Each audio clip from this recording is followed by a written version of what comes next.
E nessas mudanças que a gente está vendo, nesse momento que a gente está participando, a gente nota de maneira muito clara que as experiências, em termos de experiências de quase morte, têm sido muito interessantes para o desenvolvimento da nossa sociedade.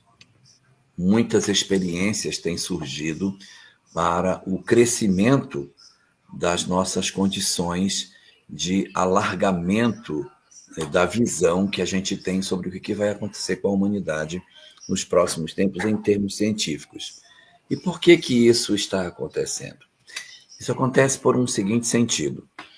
Nós tivemos um período muito grande em que a religião, ela de certa maneira, deu as cartas na nossa sociedade.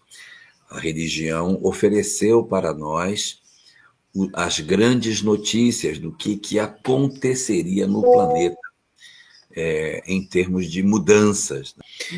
Então, o que é que acontece? Quando o cristianismo ele surge na história da humanidade, quando ele aparece como religião oficial do Império Romano, infelizmente a religião começou a dar as cartas no planeta e começou a ditar aquilo que deveria acontecer, a dizer o que deveria ser feito e o que não deveria ser feito. E qual foi o resultado de tudo isso? É que uma onda de intolerância muito grande tomou conta do cristianismo, muito grande.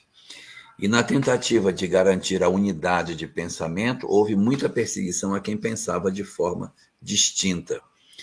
Então se perseguiu as várias correntes que surgiam no cristianismo nascente, docetismo, arianismo, os cátaros, várias correntes que apareciam eram todas perseguidas e dizimadas. Algumas eram apenas proscritas.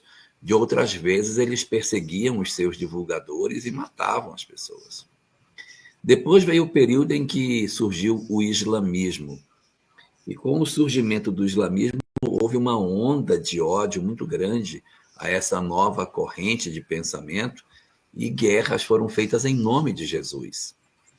Depois das guerras das cruzadas, que durou aí quase 200 anos, esse período de conflitos, veio um período pior ainda, que é o período da Inquisição, em que, em nome da religião, verdadeiramente se queimou pessoas em praça pública, se torturou, arrancou unhas, cegou, quebrou os ossos, torturou, colocou em cadeiras de prego. Nossa, muitos instrumentos de tortura foram criados por nós para que a gente mantivesse o nosso pensamento como dominante. E com isso, a ciência foi sendo estrangulada, a filosofia foi sendo rejeitada. E nós vivemos um longo período de obscurantismo intelectual, de muita dificuldade, porque a sensação que se tinha é que a humanidade não tinha mais conserto, porque a religião, que seria o bem, tomou conta da sociedade e estava matando todas as iniciativas de transformação, de mudança, de alteração da nossa humanidade. Isso foi um fato. E aí temos um segundo fato também que vai acontecer. É que esses perseguidos, eles vão se organizando, eles vão se armando nos bastidores da história para defenestrar a religião do cenário do pensamento humano. E isso vai acontecer no século XIX, quando, depois da Revolução Francesa, um conjunto de pensadores se armam de ideias para combater tudo aquilo que fosse religioso. Então, veja só o que aconteceu. Nós tínhamos um pêndulo virado para a ideia de que o religioso é o correto.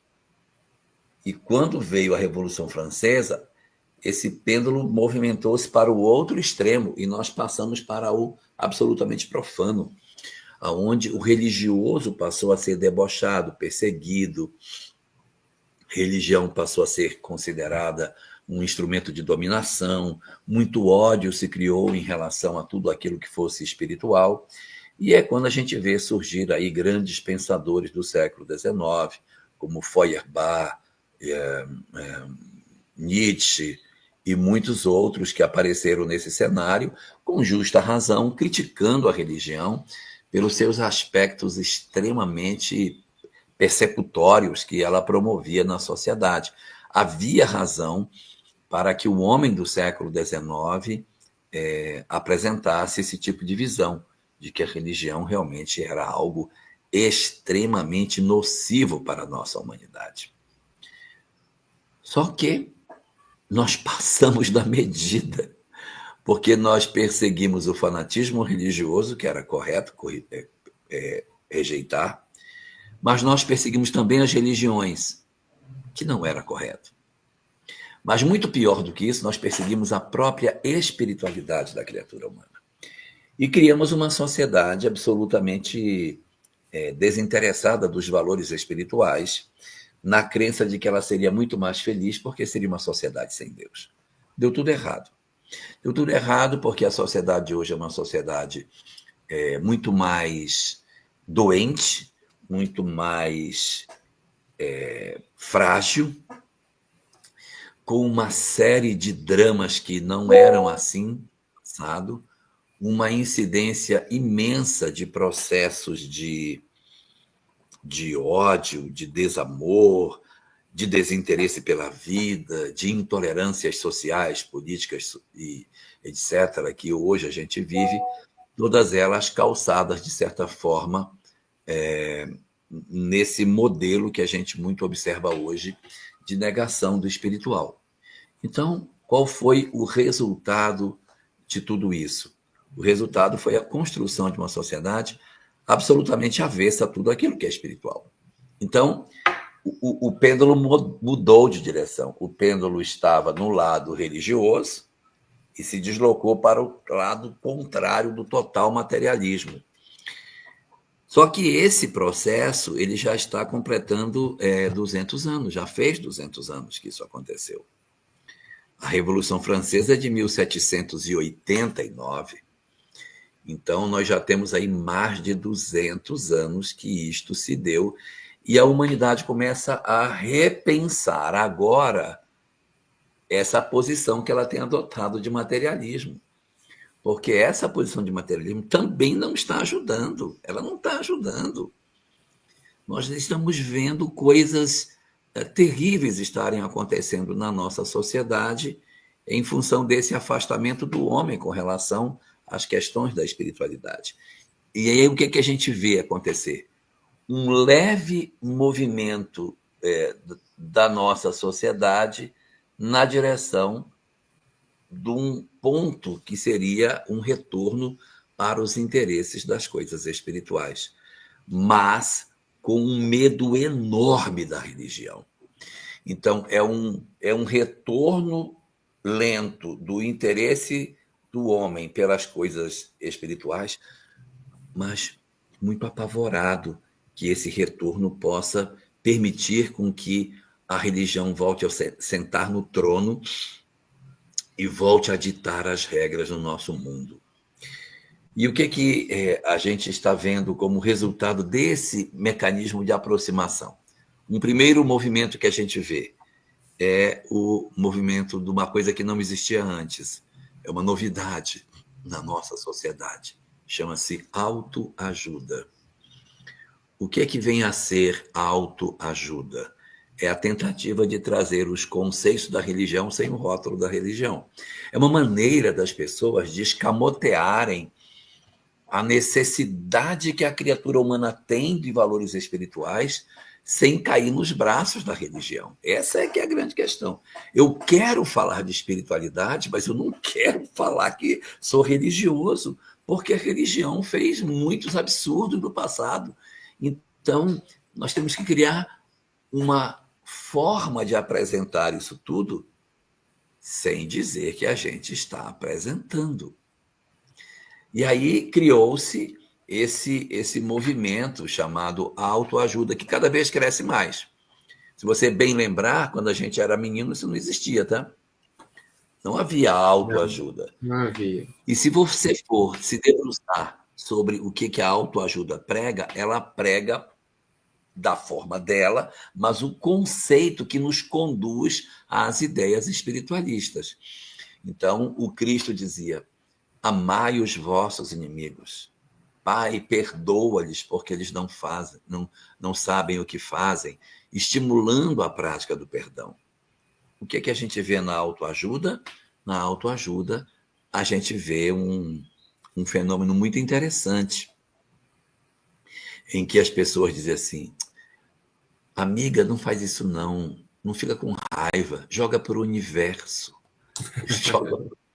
joga para o universo, ao invés de dizer assim: calma, Deus está cuidando de nós, Deus está vendo, está cuidando de nós. A autoajuda diz: não se preocupe, o universo conspira a nosso favor. Essas ideias de que o universo conspira a nosso favor, de que é para jogar para o universo, essas frases, esses chavões da autoajuda, eles são uma resposta da humanidade a esse anseio de espiritualidade que a criatura humana possui. E isso deve ser visto com bons olhos, porque é um sinal de que o período de ódio está passando. O período de rejeição absoluta de tudo aquilo que fosse espiritual está começando a dar sinais de que vai ceder para uma abertura para um diálogo neste sentido. E nós vamos percebendo cada vez mais a ciência se aproximando de alguns aspectos que dizem respeito à espiritualidade, tentando trazer a sua opinião sobre coisas que, em princípio, a ciência não queria nem conversa, ela não queria nem falar sobre este assunto. Existem dois temas que estão sendo bastante debatidos em termos de ciência, assim, mais recentemente. Um deles é sobre a questão da fé. A fé tem sido muito discutida pela ciência recentemente. E eles estão dizendo: olha, a fé funciona, viu, gente? Eles não estão dizendo que Deus existe, eles estão dizendo que fé funciona.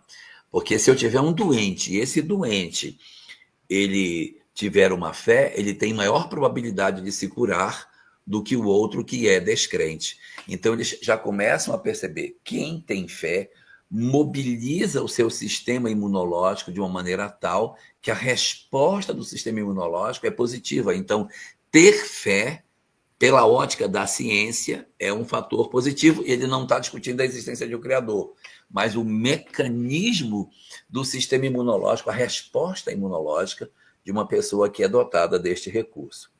Dentro deste capítulo da fé, muitos, mas muitos, milhares de estudos estão sendo feitos no campo da oração, que está também recebendo uma série de análises científicas nos últimos tempos, buscando o quê? Verificar o poder, se a oração de fato tem capacidade de ser um elemento positivo, tanto no processo de terapia como no socorro das criaturas. E algumas pesquisas recentes têm falado uma coisa muito curiosa. Diz que quando você ora, você mobiliza o fluxo sanguíneo para o cérebro. Você aumenta a irrigação sanguínea. Porque quando você ora, você se concentra, você pede. Então, a irrigação do cérebro muda. E quando a irrigação do cérebro muda, entra mais oxigênio no cérebro. E como entra mais oxigênio, eu tenho mais poder de decisão. Eu decido com mais acerto.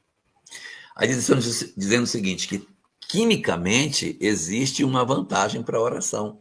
Porque a oração, ao ser produzida, ao ser pronunciada, claro que é uma oração com fervor, com todos aqueles aspectos que a gente bem sabe que deve ter, a oração ela promove uma alteração física no sistema vascular que faz com que o indivíduo automaticamente tenha uma irrigação, enxergue opções que ele não teria visto. Então, seria assim: eu não estou orando, eu estou preocupado, aí eu faço uma contração dos vasos sanguíneos, pouco oxigênio alcança meu cérebro, eu não consigo pensar com clareza, então eu não encontro alternativas. Na medida em que eu oro e que eu invado o meu cérebro de oxigênio, opções maiores me aparecem, porque um cérebro oxigenado ele funciona melhor, as suas sinapses, e a gente pode ter melhores respostas para aquilo que se estava buscando, resultando com isso numa coisa incrível, que é o fato da ciência estar realmente reconhecendo a presença do espiritual na nossa sociedade. Mas esse é um dos lados que a gente tem com relação às mudanças que a ciência tem sobre religião. E tem um outro fantástico que está aparecendo agora e que eu acredito que vai dar resultados maravilhosos. Já estamos colhendo resultados incríveis desse outro segmento de pesquisa que também tem muita gente pesquisando sobre este assunto. Chama-se experiência de quase-morte. As experiências de quase-morte são também um campo da ciência muito interessante. Por quê? Porque os cientistas não conseguem explicar. Eu não vou dizer que a ciência vai dizer que existe vida após a morte. Não vai chegar. Pela experiência de quase-morte, eles não vão chegar aí. Mas eles já chegaram a uma conclusão.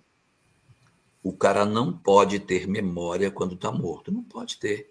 Então, eu tenho um paciente que está numa sala de cirurgia. Ele está sendo acompanhado no aparelho, onde eu percebo a atividade cerebral dele. Eu vejo as áreas do cérebro que estão iluminadas, ou seja, que estão em atividade.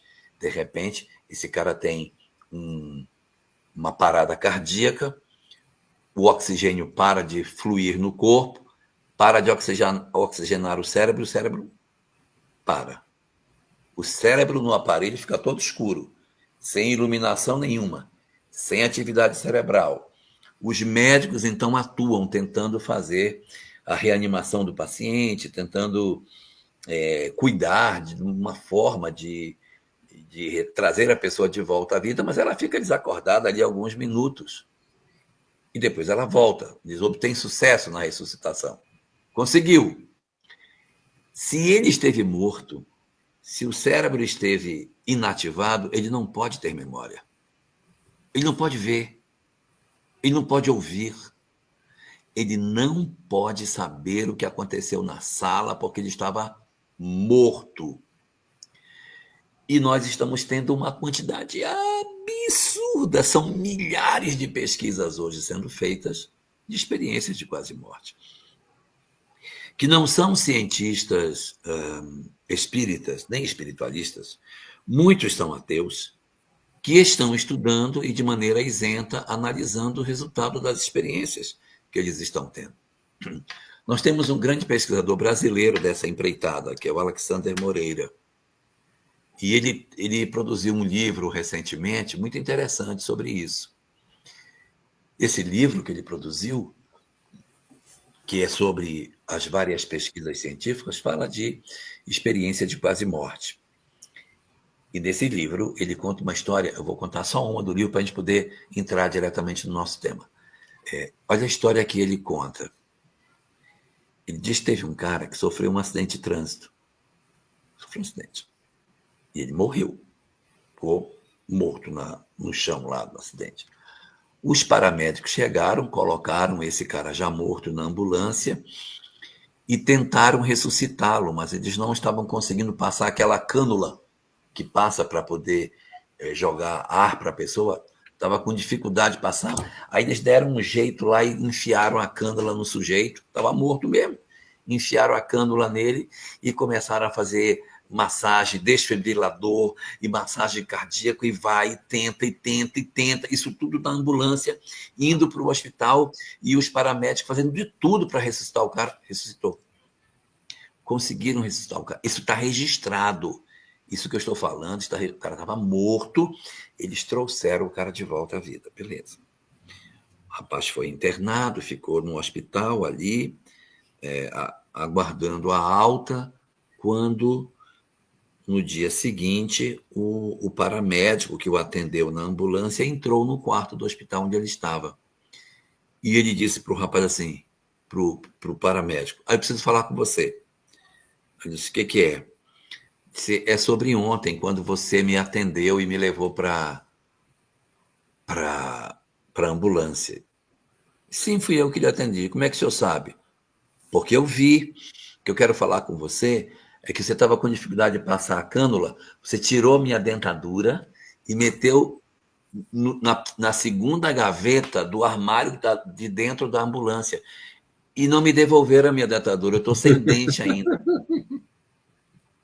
Pega lá na segunda. Aí o senhor não pode saber. O senhor estava morto. Disse, mas eu lembro. Eu lembro. Olha aqui, estão assim os dentes. Você tirou meus dentes. Vá lá e pegue meus dentes lá que eu estou precisando. O cara foi na ambulância, abriu a gaveta, estava lá a dentadura dele. Aí eu quero que você, sem um conhecimento espiritual, me explique como é que ele tem lembrança disso, como é que ele sabe, como é que ele viu. Então, o que que os médicos, qual é o problema dos médicos? O cara não somente lembra, como ele vê. Então, se ele vê, ele está vendo. Mas como é que ele vê se ele está morto? E quando eles falam que eles veem o corpo dele. Então, como é isso? Como que eu vejo o meu corpo? Como que eu vejo quem entra, quem sai? Como é que eu sei as conversas se eu estou morto? Essas são as discussões da hora, da experiência de quase morte, e que tem trazido preocupação para o mundo acadêmico, porque eles estão precisando encontrar uma resposta de... A pergunta é, onde fica a memória, uma vez que a pessoa está morta? Se ela morreu, como que ela tem lembrança dessas coisas? Então, são pesquisas interessantes que estão surgindo no campo da fé e no campo da experiência de quase morte. E há um outro flanco de pesquisas que também tem surgido agora, recentemente, que são no campo da mediunidade. Sim, nós estamos tendo também pesquisas nesse campo. A gente já tinha no século XIX pesquisas sobre mediunidade, muitas. Muitas pesquisas de materialização foram feitas. Nós temos um livro que foi escrito pelo nosso companheiro Pedro Granja, chama-se Afinal, Quem Somos? Esse livro de Pedro Granja, uma obra volumosa, ela não é mais editada, só consegue em sebo. Ela tem um capítulo, capítulo 14 dela, chama-se Opinião dos Sábios, em que ele pega a opinião de 84 sábios do século XX e do século XIX que fizeram experimentos científicos sobre mediunidade. Vou mostrar só um pouquinho do índice. Olha o nome dos caras aí, ó. Esses aí são os pesquisadores que Pedro Granja traz para nós. Olha aqui. Toda essa galera aqui são pesquisadores, são doutores, cientistas que deixaram seu contributo. Aqui a outra página também é cheia disso. Sou muito ruim para colocar na tela, mas... É a leitura difícil. A opinião dos sábios, ó. Todos esses são cientistas que trouxeram contributos de estudos da mediunidade no século XIX e no século XX. Mas a mediunidade do século XX, do século XIX, era muito mais aquelas mediunidades de materialização, a comprovação do fenômeno. Era um período assim onde muitos instrumentos que a gente tinha eram instrumentos muito frágeis. E agora a gente, com o avanço da própria ciência, tem recursos muito mais interessantes para trabalhar sobre isso. E atualmente existem muitas pessoas estudando especificamente a mediunidade em si. Como é, como é que ela se expressa, qual é o formato que essas coisas são. Da Alessandro, a letra está pequena, é verdade. Mas, assim, esse livro ele não tem mais, sabe? Não tem, só em sebo. Difícil a gente achar. Tem uma cópia dela em PDF que circula na internet. Se alguém tiver interesse, bota aí. O nome do livro é este. Afinal, Quem Somos? A capa que está na internet no PDF é outra, não é essa aqui não, é uma mais antiga. Inclusive com aquela versão ortográfica de 1946 lá atrás. Então, assim, A mediunidade, ela tem sido estudada agora mais recentemente sobre novos aspectos. A gente conhece os experimentos que estão sendo feitos pelo Sérgio Felipe, estudando a mediunidade, investigando a glândula pineal, a hepatita, os cristais de hepatita e as considerações que ele tem encontrado sobre a cristalização dessa glândula e a ocorrência da mediunidade. E, ao lado disso, pesquisas estão sendo feitas para tentar entender por que certas pessoas são médiums. O que faz essas pessoas serem médiums? Por quê? Por que são médiums? O que existe nelas para isso? Kardec, quando trabalha o livro dos médiuns, discutindo a mediunidade, ele traz uma fala que, em princípio, é muito estranha. Ele diz que a mediunidade é uma faculdade orgânica. Aí você diz, meu Deus, é uma faculdade orgânica. Como assim? Isso é uma coisa espiritual. Como faculdade orgânica? Que conversa é essa de faculdade orgânica? E a gente tem que entender que Kardec escreveu uma obra na janela de 1857 a 1868. Nesse período que ele escreve essas obras, nesses 10 anos que ele utiliza para a publicação dos livros espíritas, que é de 1857 a 68, como a obra saiu em 6 de janeiro de 68, era de 67, então são 10 anos aí que a gente tem de publicação. Então, nessa janela de 10 anos, ainda não existiam os estudos de Mendel. Os estudos de Mendel de genética são de 1880. E eles foram feitos em 1880 e ninguém deu bola para eles, ficaram jogados lá, porque ele concluiu isso, mas não fez eco. Ele mandou para vários biólogos da época, mas ninguém achou interessante o que ele tinha descoberto. Somente em 1900, quando Hugo de Vries vai montar a sua teoria do mutacionismo, e que ele estuda naquele mesmo período a composição da célula chamada da molécula de DNA, é que a gente vai conseguir ter uma noção mais clara do que é herança genética, que não se tinha. Então, não havia como Kardec, na época da codificação, falar que a mediunidade tinha uma herança genética, porque essa palavra nem existia. Não tinha como ele usar isso. Mas ele diz, é uma faculdade orgânica. E a dificuldade de Kardec, no livro A Gênese, de falar de genética sem antes da genética, dizer que os filhos herdam características dos pais, mas ele não tinha como assentar isso numa base mais sólida em termos científicos. Então, ficam apenas alguns indicativos desse aspecto da mediunidade em si. Ela é uma faculdade orgânica, mas em que sentido? Como que isso funciona?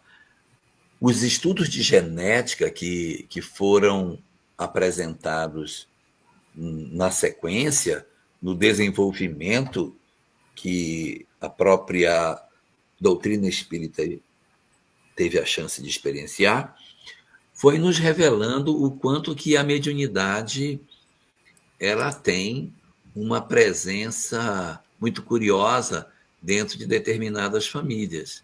Ou seja, há um caráter hereditário na mediunidade. Embora Kardec tenha dito que é uma faculdade que se distribui sobre todas as culturas, todos os povos, todas as etnias, que ela não tem predileção por um tipo de indivíduos em particular, nós observamos que em algumas regiões do país há uma predominância enorme de mediunidade. Observe, por exemplo, nas regiões africanas, o quão a mediunidade é pujante.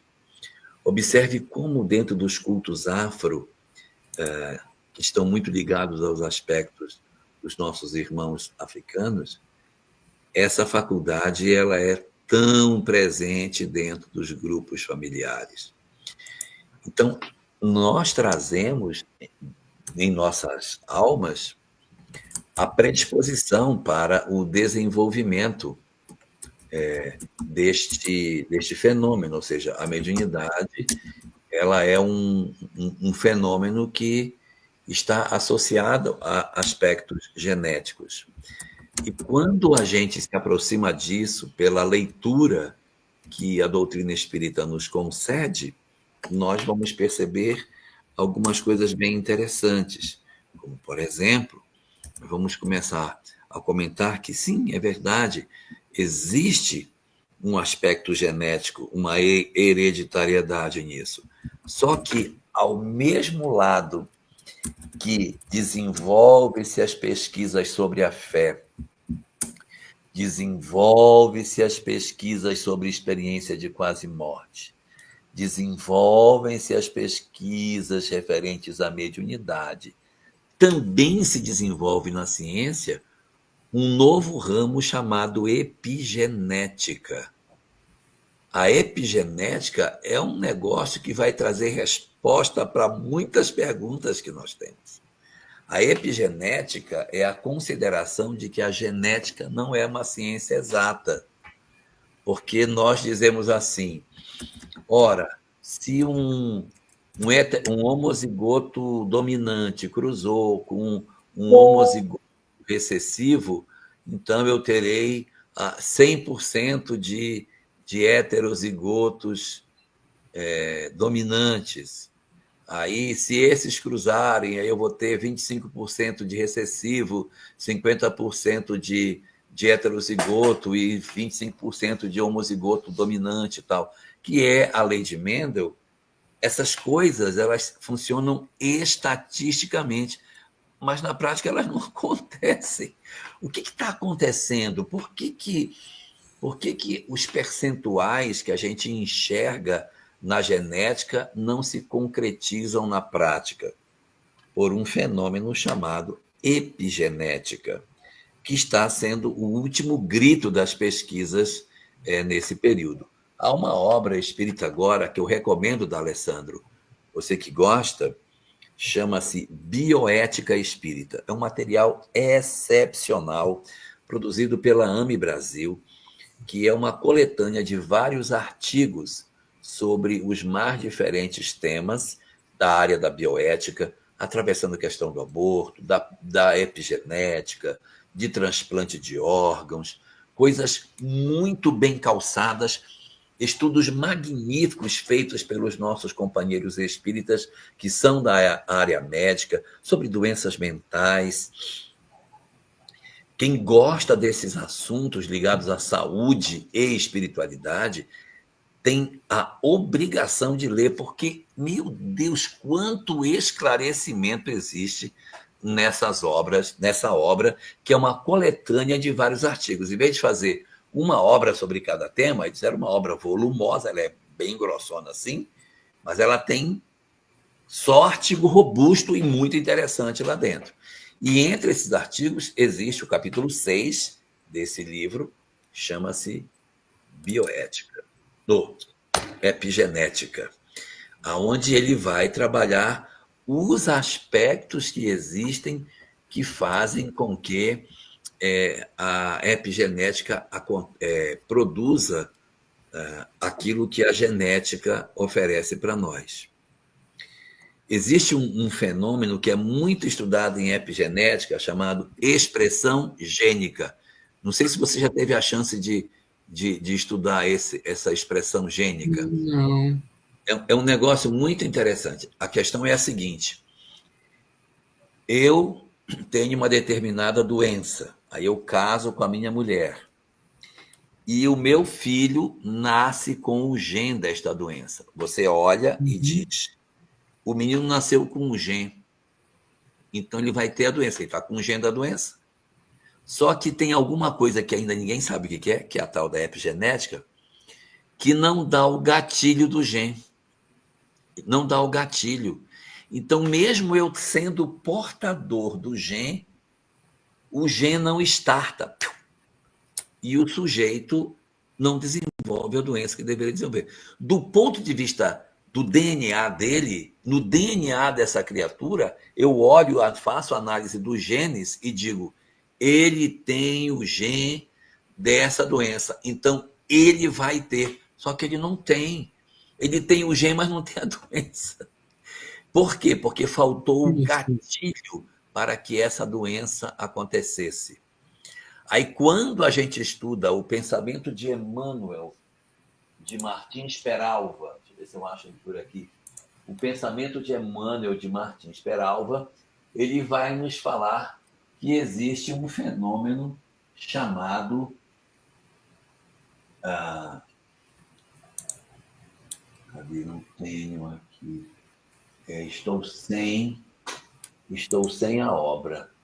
Então, ele fala de um fenômeno chamado predisposições mórbidas, que são pessoas que trazem a propensão de uma doença, mas ela não se manifesta. Se o cara mantiver na linha, a doença não vai se manifestar. Se ele sair da linha, a doença eclode e ele acaba sendo acometido daquele mal. O mal estava, Solange, no perispírito, mas ele não alcançou o corpo. É como se, por exemplo, a pessoa tivesse a doença, mas os espíritos tivessem passado um plástico por cima do perispírito. Isso aqui você não vai influenciar o corpo, não. E aí tem um plástico aqui que está segurando essa enfermidade do perispírito. Então, quando ela vai compor o fígado vai sair sadio, porque eles isolaram o fígado para não comprometer o fígado físico. Mas o fígado espiritual está doente. Se esse cara não se mantiver na linha, esse plástico que está protegendo o fígado espiritual, ele racha. E as influências perturbadoras do perispírito bombardeiam o fígado e essa pessoa, de uma idade ainda bastante jovem, começa a apresentar problemas hepáticos. Por que motivo? Porque o isolamento que foi feito acabou não dando certo por conta da conduta do indivíduo. Então, diz a epigenética que se eu venho para a vida física trazendo uma determinada característica genética, não é garantia absoluta de que aquela característica genética vai se manifestar, porque eu preciso do gatilho da expressão gênica para que aquilo aconteça. Eu vou dar um exemplo mais claro dessa questão da manifestação do gene. Existe uma síndrome chamada Síndrome de Morris. Morris é M-O-R-R-I-S. Síndrome de Morris. A Síndrome de Morris é o seguinte: eu estou sendo gerado no útero de minha mãe e os meus cromossomos são X e Y. Sei lá como é que faz Y. X e Y. Se eu sou X e Y, eu vou ser um homem. Eu vou nascer com órgãos sexuais masculinos. Pronto. Se alguém fizer um exame do meu DNA, vai olhar e vai dizer: olha, esse DNA é XY, vai ser um garoto, vocês vão ter um garoto. Por quê? Porque eu faço o exame do DNA e o exame de DNA mostra quais são os meus cromossomos sexuais. E aí, naquela festinha de revelação, é aquela alegria, porque o exame cromossômico disse que era um XY, portanto, um menino. Aí que vem a síndrome de Morris. Por algum motivo que a ciência ainda não sabe dizer, o gatilho do Y não aciona. O gatilho do Y não acontece. Então, esse ser humano vai se desenvolver como uma mulher. Ele vai ser uma mulher. Vai nascer uma menina. Os órgãos sexuais são absolutamente... Tem nada de masculino. Ele é um ser totalmente feminino. Por quê? A natureza, ela tende para o feminino. A nossa estrutura biológica, quando nascemos, ela tende para o feminino. Eu preciso da presença do Y para que vá para a estrutura masculina. Desenvolvimento dos corpúsculos de Wolff. Se não tem o Y, vai correr para o feminino. Vai nascer uma menina. Essa menina, ela vai se desenvolver como menina. Ela vai ser uma garota normal. Ela tem todo o psiquismo feminino. cabelinho dela vai ser... Ela vai brincar de boneca, vai ter tudo de menina, normal. Quando chegar na adolescência, ela vai adolescer, as mamas vão se desenvolver, ela vai ter pelos, ela vai ter interesse pelos meninos, mas ela não vai menstruar. Ela não vai menstruar. Porque ela não tem por dentro as estruturas, ela nunca engravida. Ela não engravida, ela não menstrua e ela não tem ovário. Mas externamente ela é uma menina. E um detalhe, elas são lindíssimas. As mulheres mais bonitas que o cinema tem, muitas delas são síndrome de Morris.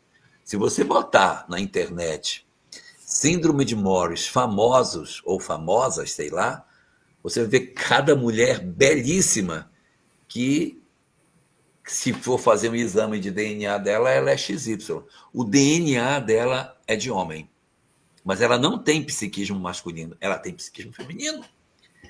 Se ela não fizer esse exame, ela nunca vai saber que ela é um homem. Ou pelo menos que ela é um XY, porque homem ela não é, né? Porque ela não tem nada de homem. E aí, como ela não menstrua, ela vai no médico, o médico faz o exame e diz, olha, você é XY. O gatilho do Y não aconteceu. A expressão gênica não se deu. E você, portanto, não apresentou as características que você deveria ter. Então, o que vai acontecer como resultado disso? O que vai acontecer como resultado disso dentro do cenário que a gente está falando sobre mediunidade? Nós já sabemos que a mediunidade é uma faculdade orgânica, beleza? Com a evolução do entendimento da genética, a gente já sabe que a mediunidade é uma faculdade, está ligada com a hereditariedade, que ela está presente nas heranças genéticas que as pessoas têm, aonde você vai ter que famílias de médiums têm uma probabilidade maior de ter filhos médiums. O que não quer dizer que isso vai acontecer sempre. Por quê? Por conta da expressão gênica. Então, eu posso vir com as características genéticas da hereditariedade que meus pais me legaram, mas o gatilho não aconteceu, então eu não me torno médium. Eu tenho todas as características, mas eu não me apresento. O Sandro aqui está lembrando que as predisposições mórbidas também aparecem em Evolução em Dois Mundos. Sim, quando ele está falando sobre embriogênese, ele também fala sobre isso. E no livro Pensamento de Emmanuel, Martins Peralva faz um capítulo muito bonito sobre isso, em que ele diz que o espírito usa, como naquela época era uma máquina de escrever, é uma máquina de escrever que ele escreve para o corpo aquilo que é. E aí usa umas expressões antigas do tipo, é o mata-borrão do espírito, que o corpo é o mata-borrão do espírito. Ninguém nem sabe mais o que é mata-borrão, mas ele seria o mata-borrão do espírito, vai sugar o excesso passando para ele, e aí fazendo com que o espírito progrida em termos de reconstituição perispirítica. Só que nos casos em que o indivíduo apresenta uma encarnação de interesse coletivo, que é uma encarnação que ele pode servir a muitas pessoas, ele pode renascer com uma determinada característica que nos faz perceber que, sim, é verdade. Aquela característica que ele traz acabou não se manifestando. Um cientista no laboratório, lendo o DNA dele, diria, sim, este vai ser um homem, sim, este vai ser médium, sim, este vai ter nanismo, sim, este vai ter fenilcetonúria, uma síndrome qualquer, porque ele está vendo a síndrome no DNA do indivíduo, no estudo cromossômico dele. Ele vai enxergar no DNA aquelas características dizendo que aquele indivíduo ele tem. Mas ele pode não ter. Observemos que quando a gente vê análise de DNA, é muito comum, quando aparecem aqueles estudos de DNA, aparece assim, cromossomo tal, no gene tal, chance de 1 para 200 de ter determinada doença, chance de 1 para 100, 1 para 300. Ele não diz assim, vai ter. Ele diz chance de, por conta da expressão gênica. Porque mesmo você sendo dotado dessa característica no seu genótipo, ou seja, nos genes que você traz, na estrutura do seu DNA, aquela mensagem do DNA não alcança o corpo. Tem um treco aí que a gente vai precisar de um tempo a mais para descobrir o que diz para o DNA, ó, isso aqui você pode manifestar no corpo, tá? Ou, ó, isso aqui não vai. Tem, mas não vai. Porque muito daquilo que o DNA ainda não foi descoberto o que é. Os nossos genes mesmo são aproximadamente de 5 a 10% dos nossos cromossomos. E os 90 são o quê? Aí tem uns que dizem que é lixo. É o lixo. Eu disse, é não, muito lixo para ser verdade, né? É muito lixo para ser verdade. Não, isso aí é lixo. Disse, não, não é. Na verdade, nós ainda não sabemos como é que esse treco funciona.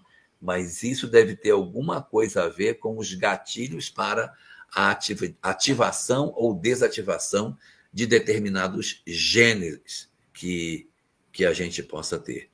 Então, aí você vai vendo que, mesmo a gente descobrindo que a mediunidade possa ter uma vinculação com o DNA, e ela tem, isso não é garantia de batida de martelo de que se meu pai é médium, minha mãe é médium, eu também assim serei, por conta da expressão gênica. O espírito que vai se assentar sobre o material genético, ele terá o instrumento de gatilhar ou não gatilhar aqueles genes que produzem isso. E além desta característica, existe também a condição de mutação do gene, em que o indivíduo, durante a gestação, ele pode alterar o material genético, e aí o Sandro, que conhece bem aí o Evolução em Dois Mundos, deve lembrar das múltiplas oportunidades em que André Luiz comenta da possibilidade de mutação dos genes a partir do bombardeamento do perispírito sobre o corpo durante o processo reencarnatório. O perispírito, por exemplo, doente, um perispírito de um espírito que teve graves comprometimentos no fígado, como eu estava falando, recebe um material genético lindo de seu pai e sua mãe. Seu pai e sua mãe não têm comprometimento do fígado e dão a ele um fígado perfeito em termos genéticos. Como ele é um espírito problemático, quando ele se assenta sobre esse material genético, ele corrompe o código genético e gera um fígado deformado, um fígado com problemas, porque ele intrinsecamente é um espírito que tem dramas para resolver no campo hepático. Então, ele mesmo recebendo um material genético bom, ele pode destruir a saúde dele em função dos compromissos que ele traga. E o reverso é verdadeiro, que são as predisposições mórbidas. Eu sou um indivíduo que tenho problema, mas eu tenho chance de fazer coisa certa, isola-se a perturbação e eu nasço com um fígado saudável, mas o fígado espiritual doente, e amanhã pode comprometer o fígado físico se ele não mudar de conduta. Então, são vários cenários que a gente tem dentro dessa questão sobre a hereditariedade e a mediunidade, para que a gente possa compreender que a ciência ainda vai dar muitas respostas nos próximos anos aí, porque nós estamos abrindo espaços lindos de estudo, uma vez que a religião perdeu a primazia de dizer o que é que a ciência pode estudar. Então, hoje, cientistas mais isentos estão investigando esses aspectos da vida humana e tentando descobrir coisas que a gente até agora estava tendo dificuldade de compreender. O senhor me fez lembrar uma conversa que eu assisti num ambiente espírita, em 2003, quando se terminou o sequenciamento do DNA humano. E aí a turma estava dizendo justamente isso, que foi uma decepção que não explicou tudo que se pensava que iria explicar. Mas agora, né, nós estamos trazendo mais, a epigenética, pelo visto, está ajudando nisso, a completar essas explicações que poderiam, né, esclarecer melhor o entendimento do que nós somos. Mas só abriu um campo maior. Então, na verdade, além da epigenética, nós estamos falando aqui da influência do corpo astral e dos espíritos sobre a genética já Sim, formada, já formada. já Então, formado. se eu deu exemplos, vamos pensar na mediunidade. Eu pensei em várias situações. Eu posso ter um corpo geneticamente de médium, mas não via para ser médium. Um corpo geneticamente? Geneticamente, com os genes da mediunidade. Vamos dizer assim, vamos Sim, dizer que existam sim. mesmo. Entendi. Tá? Então, a minha genética é propícia. Mas eu, Sim, como espírito, ou eu não tenho esse compromisso, ou eu não honro esse compromisso. E aí eu não sim, consigo ser um médium. E o oposto, eu estava pensando, eu tenho um corpo que não é geneticamente predisposto, mas como espírito eu o sou. Será que se consegue alterar essa base genética para que a mediunidade se manifeste? consegue, Mesmo que a consegue. genética não ajude? Claro. Olha, você deve lembrar de uma historinha que o pessoal contava há muitos anos. Nunca mais eu vi essa historinha. Mas eu vi muitas vezes essa história. Eu não sei se ela é verdade, mas era uma história muito repetida. Não sei se você lembra. Dizia assim: Bom, um casal formado por um, um homem sifilítico e uma mulher com tuberculose tiveram um filho, o filho nasceu eu morto, o lembro. segundo Eu filho lembro. Continua, nasceu é doente. boa, é boa, é boa. Vale a pena relembrar. Vale a pena. Aí o Não tem outro coisa nasceu errada. doente mental, o terceiro nasceu cego, o quarto nasceu não sei o quê. Cada um pior que o outro. Ela está grávida do sexto filho. O que você faz? Você recomenda o aborto ou não? Aí o cara diz, não, recomendo, porque não tem condições. Você acabou de matar Beethoven, porque ele teria sido Exatamente. o sexto filho destas. Eu não sei se isso é verdade, não sei se isso é Ele verdade, também não sabe se é verdade, também não não sei se é sei. verdade, mas eu quero só pegar o exemplo. Então, veja só, Beethoven, vamos admitir que ele pegou um material genético todo estragado. E ele pega esse material genético, ele organiza e nasce saudável. Mas com 31 anos fica surdo, ou seja, ele fez o que deu para fazer. Ele mexeu bastante, mas não deu para fazer tudo. Então ainda saiu uma pontinha lá com problema. Mas ele arrumou o DNA. Um espírito como, por exemplo, Jesus, se tivesse que reencarnar num DNA com problemas, ele arrumava o DNA. Arruma, reorganiza, oferece condições para que ele seja melhor. Então, durante o período da pré-história, nós ficamos 1 milhão de anos na pré-história. 1 milhão de anos na pré-história. Desde o Homo erectus até o momento presente. Desses 1 milhão de anos, 10 mil anos, eu disse 10 mil de 1 milhão é o chamado período neolítico. E 990 mil anos são de paleolítico. Então a gente ficou 99% do tempo numa condição de quase que estabilidade, de marasmo, sem grandes progressos. Quando chegou no Neolítico, que é os últimos 10 anos, a humanidade faz descobre a agricultura, descobre a linguagem, cria a escrita, monta as civilizações. Isso assim, ó, vu. E ficamos 990 anos sem grandes progressos, trabalhando com pedra lascada, andando nu, sem ter nenhuma linguagem articulada. E, de repente, no Neolítico deu um salto gigantesco. O que justifica isso? O que foi que aconteceu? No dizer da doutrina espírita, foi a chegada dos primeiros capelinos, que chegaram no período ainda pré-histórico. E para que eles vieram no período pré-histórico?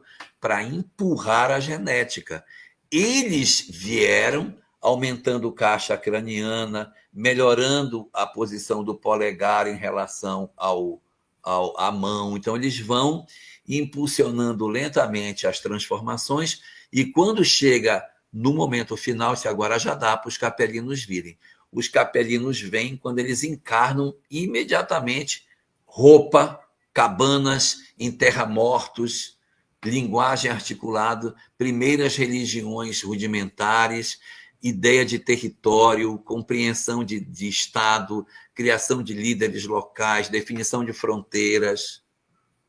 Tudo surge nos últimos 10 mil anos. O que aconteceu? Inclusive na China. Houve uma mudança genética que aconteceu num intervalo de tempo curto, porque esses caras, eles vinham se assentar no corpo e eles pegavam um material genético ruim e mexiam esse material genético, ele dava uma melhorada e eles, então, tinham melhores condições de se expressar por ele. Aí eles foram mutando e produzindo novas estruturas orgânicas que foi cada vez mais melhorando a expressividade das suas condições intelectuais. Tá. Vamos dar um passo à frente? Vamos. Nós falamos sobre mediunidade. Vamos falar sobre aquilo que os orientais chamam de iluminação? Iluminação. Tem um livro de um yogi famoso, não vou lembrar o nome dele agora, que ele fala sobre os efeitos físicos do processo de iluminação. Por que ele passou organicamente quando ele atingiu esse novo estado? Se tem mudanças profundas, está parecendo similar ao que nós acabamos de conversar sobre mediunidade. O espírito atingiu um estágio que afetou o corpo profundamente para ele subir a esse novo estágio. Ou o corpo foi alterado para que o espírito pudesse manifestar esse novo estágio. Você não sabe quem está puxando quem, mas parece similar, não parece? Na verdade, é um processo que não cessa nunca. Por exemplo, até a autoajuda sabe disso, que se você guardar mágoa, guardar ódio de alguém, você vai adoecer. Né? Quantas pessoas falam, olha, tumor muitas vezes nasce de ódio, de mágoa. Você tem muita raiva de alguém, você pode ter como resposta um adoecimento do corpo físico, né? E aí você vai ter o livro de Joana de Anjos, chama Autodescobrimento. Acho que eu devo ter ele aqui, pera lá. Livro a raiva é terrível. A raiva é terrível. Será que eu tenho, meu Deus? Será que eu tenho, meu Pai? Não estou achando aqui. Não estou achando. Tudo bem. Mas acredita em mim. O livro Autodescobrimento, uma viagem interior, que é o 6º volume da série psicológica de Joana, anota aí, D'Alessandro, ele tem no capítulo 1 e no capítulo 10 uma tabela de doença com conduta. Em que Joana... Eu já andei fazendo coleção dessas tabelas no tempo que eu dava palestra na Ramatiz. Era muito boa essa tabela de correlações. Tem um outro livro chamado O Livro do Perdão, que também traz uma tabela parecida. O livro, mas ele não é espírita. O Livro do Perdão não é obra de um... É um de autoajuda. É um de autoajuda. É de autoajuda. Mas o livro de Joana... também. Ramatiz também tem a sua lista de correlação entre doença e... Olha só. Fatores emocionais. Então, Joana, no livro Autodescobrimento, capítulo 1 e capítulo 10, ela tem lá gastrite, está lá, pressão alta. Então, tem a conduta e a doença, ou a doença e a conduta. Então, muito interessante você perceber que o comportamento humano, ele afeta o físico e pode nos adoecer ou nos curar, né? Quantas pessoas se curaram de câncer em função da determinação, da vontade de viver e de tudo isso que a gente bem conhece, fazendo com que elas alcançassem a cura de doenças muito difíceis, muito difíceis. Essa é a grande questão que não pode ficar esquecida, ou seja, a mente tem um poder imenso sobre o corpo físico. Nesse mesmo livro, que Joana de Anjos diz o seguinte: quando você adoecer, não peça a Deus saúde. Olha só que interessante. Não peça a ele assim, Senhor, me cura da minha doença. Diga assim, Senhor, me cura para que eu faça tal coisa, faça um propósito. Diga assim, para que eu veja meu neto crescer, para que eu tenha condição de acompanhar o desenvolvimento do meu filho, para que eu possa terminar Então, isso tudo são coisas muito importantes. Isso aciona algum gatilho interior, vai para o subconsciente, do tipo, não, eu quero muito isso, então eu Tem que preciso de motivar.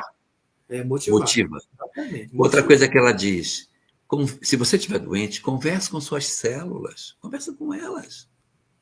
Conversa com elas e diga para elas que você precisa que elas funcionem bem. Faça amizade com suas células e converse com elas. Ao invés de dizer esse meu corpo desgraçado que ficou doente, conversa com elas e pede que elas atuem. Então, são várias coisas que a gente tem dessa relação mente-corpo que são muito, muito fortes, né? Aqui, Mas o senhor trouxe agora um aprofundamento bom. Nós colocou em questão se isso vai mexer até na genética. Até então, isso não era muito questionado, não. A gente pensava nisso tudo, mas não chegando na genética, mexendo nos genes. Agora. vai mexer. A evolução das espécies se dá dessa forma, né? A evolução das espécies dessa forma. Eles retiram os espíritos, ou o princípio espiritual, quando é animal, fazem uma melhora deles no mundo espiritual, e quando eles tentam o renascimento, eles acabam provocando mutações no material genético. Porque, assim, o material genético que a gente tem, ele sofre mutação. E os cientistas, porque não têm ainda a compreensão do perispírito, eles apontam outras causas para a mutação.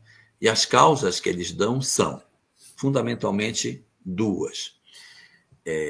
A radiação que a gente se expõe,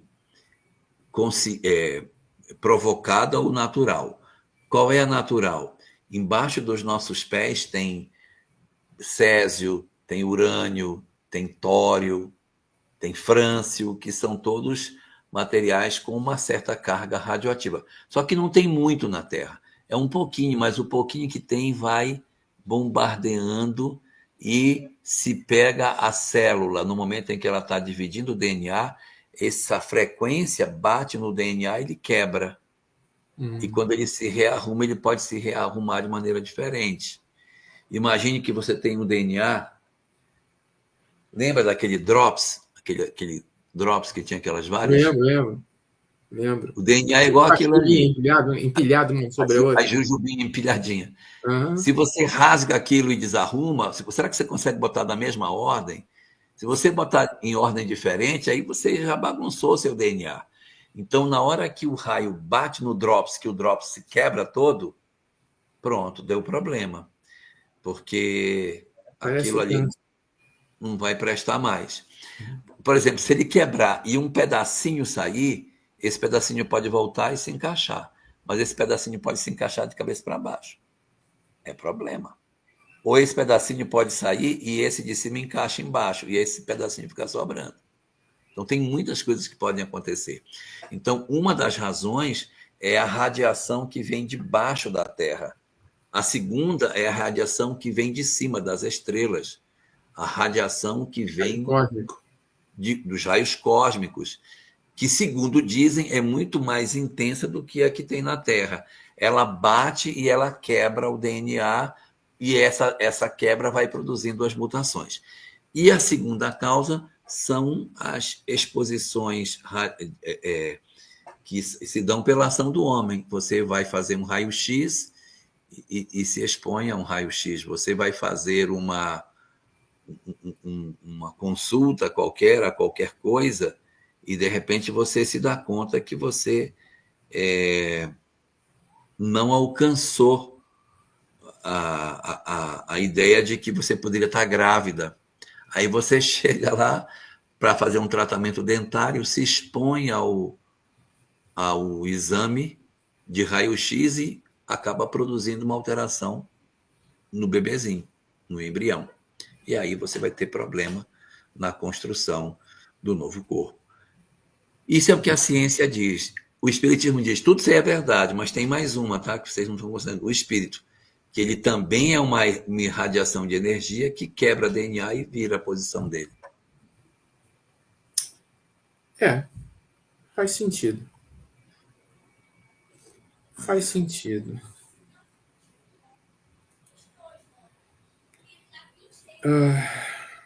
Isso abre caminhos muito mais abrangentes do que o que se pensava até então, né? O mundo espiritual mexendo na genética de um corpo já formado. Puxa vida. Sim. O que é um câncer? O câncer é uma célula que tem um DNA que não é o seu. Enlouquecido. Enlouquecido. Então, houve uma mutação desse DNA. O câncer é uma mutação. Quem mutou esse DNA? Pode ter sido uma mutação externa de alguma... Por exemplo, o pessoal que teve radiação com Césio 137 em Goiânia se expôs a uma radiação, provocou mutação e as pessoas desencarnaram. Tem vezes que é a minha mente que vai produzindo bombardeamentos e faz a mutação e gera os processos cancerígenos. Né? Há, inclusive, informações de autores espirituais que falam que atrás de um câncer, às vezes tem pessoas que já trabalharam em vidas passadas até com magia pesada, magos negros do passado, que guardaram aquilo com eles em algum momento. Pode ser ódio, pode ser mágoa, ódio. Pode ser maldade, pode ser tanta coisa. Olha, a Lamarão está perguntando um negócio aqui. Ela está perguntando se isso já não era programado. O que, Lamarão? Fala para nós aí o que você acha que já deveria estar programado, para eu entender. Ela pergunta, mas isso já não é programado? Ela deve estar falando de programação de vida, né? Não sei, tem que ver com ela. Terá o câncer. Coloca aí para nós. O que é que você tem aí de informação? O que você quer sobre o que já era programado ou não? Que aí a gente aproveita e já... Aqui, ó. A mãe ocasionou ou já é uma situação a troca dos genes após o raio-x? Pois é. Repare, Kátia, que nem todo mundo que se expôs à radiação sofreu alteração genética dos seus bebês. Existe a propensão de... Eu vou te contar uma história que aconteceu na minha família. Minha mãe, quando ela engravidou do meu irmão, que era um pouquinho mais velho que eu, ela sentiu muito enjoo, muito enjoo. E ela, então, por conta do enjoo que ela sentia, ela resolveu tomar um remédio na época que fazia sucesso para enjoo, chamado talidomida. Esse remédio as mães tomavam, mães não, qualquer pessoa tomava talidomida para tirar enjoo, mal-estar do estômago e tal. Só que a talidomida tinha uma grave consequência. Ela produzia mutações no bebê e as crianças nasciam frequentemente sem braços, ou sem pernas, ou sem os dois. Tanto que existe uma quantidade grande de pessoas chamadas de vítimas da talidomida. A gente reconhece essas pessoas nas ruas porque elas são pessoas que não possuem membros superiores ou inferiores ou não têm nenhum dos quatro. Minha mãe tomou quando estava grávida do meu irmão. E depois veio a notícia que ela tinha tomado uma droga que iria mutilar o meu irmão. O meu irmão nasceu. Não tem nenhuma sequela da talidomida. Não tem nenhuma. E nasceu certinho. 5 dedos na mão, 5 no pé. Não tem nenhuma sequela, mas a minha mãe tomou talidomida. E tem outras mulheres que tomaram e que tiveram essa sequela. E tem algumas que não tomaram e os filhos tiveram essa sequela. Então, não é determinístico que uma mulher exposta ao raio-x, obrigatoriamente, ela vai ter necessariamente um filho com sequelas. Ela pode se expor e, por uma circunstância, não ter. Agora, abre o precedente de que isso possa realmente ser um fator predisponente. Se o cara tem karma na área, é a hora para arrumar isso. Provocou, quer dizer, você começa a passar sinal vermelho, a arriscar as coisas, você pode, de repente, se defrontar com um karma que você poderia evitar se andasse de maneira mais correta. Tem um ponto frágil, é ali que vai pegar. É ali que vai pegar. Inclusive, esse ponto frágil, na obra do Pensamento de Emmanuel, o Martins Peralva vai chamar de órgão de choque. O órgão de choque é o ponto mais frágil do organismo que indica onde você mais falhou no passado. Tem gente que, quando se aborrece, dá acidez no estômago. Tem gente que, quando se aborrece, dá pressão alta. O outro se aborrece, fica todo travado na cama. O outro se aborrece, dá enxaqueca. O outro se aborrece, dá uma diarreia. O outro se aborrece e começa a ter alteração da taxa de glicose. Então, de acordo com como nós lesamos o nosso organismo, o órgão de choque é o primeiro a dar sinal de que tem alguma coisa fora do lugar. Aí a gente vai descobrindo quem nós somos pelo órgão de choque em que a gente tem. É um fato. Lamarão, você é de que estado? Porque eu sou do Amapá e tinha um monte de lamarão em Macapá. Eu estudei com vários lamarões. Eu não consigo ver Olha, essa turma. a homeopatia trabalha com o órgão de choque. Hahnemann trabalha exatamente com... Ele considera... Olha, você é de Belém. Pois é, eu sou de Macapá. Será que você não é parente dos lamarão do Amapá? Se você for, eu conheço seus tios, seus avós. Nossa, que legal. Tadinha, ô Lamarão, tenho dó de você, minha filha. Ela está dizendo que ela gosta do trabalho que eu faço. Tadinha. Você vê como tem gente para tudo neste mundo, tadinha. Ó, meu órgão de choque é o fígado, tá vendo? Cada um tem um órgão de choque que é diferente, né? Ó, Solange Gurgax, que é de Rondônia, Porto Velho, Rondônia, pergunta assim: por que será que algumas doenças têm maior prevalência em determinadas regiões em detrimento de outras? Pode ser porque naquela região há um material genético predisponente a esse tipo de adoecimento, não é? Eu posso ter, por exemplo, a gente sabe que pessoas da raça negra, pessoas negras, elas têm tendência a uma anemia chamada anemia falciforme. Por que é anemia falciforme? Porque as hemácias, elas não são redondas, elas são em forma de foice, por isso que é falciforme, em forma de foice. Ora, um glóbulo vermelho, uma hemácia, que não tem um tamanho total, não leva tanta hemoglobina, não leva tanto oxigênio. Então, acaba acontecendo que a pessoa fica anêmica, porque a minha hemácia ela é fragmentada, ela não é uma hemácia inteira. Então, pessoas que têm o sangue tipo B, pessoas que são da raça negra, têm mais tendência a ter uma anemia falciforme. Então, determinadas pessoas que se localizam numa dada região, elas podem ter uma característica genética que predispõe a isso. Vou dar um exemplo de Rondônia, aí onde você mora. Dizem, eu não sei se isso é verdade completa, mas dizem que os índios caritianas são imunes à malária.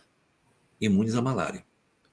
Todo mundo pega malária em Rondônia, e os caritianos pegam malária e não sentem nada. Por quê? Porque eles têm uma proteína no sangue que faz com que o plasmódio não funcione, dando doença para eles. Eu não sei o que é, eles são até estudados aí por uma série de laboratórios para saber por que caritiano não pega malária. Então, isso acaba sendo assim, os caucasianos, eles podem ter outros tipos de problema, né, por conta das características genéticas que eles têm lá do Cáucaso.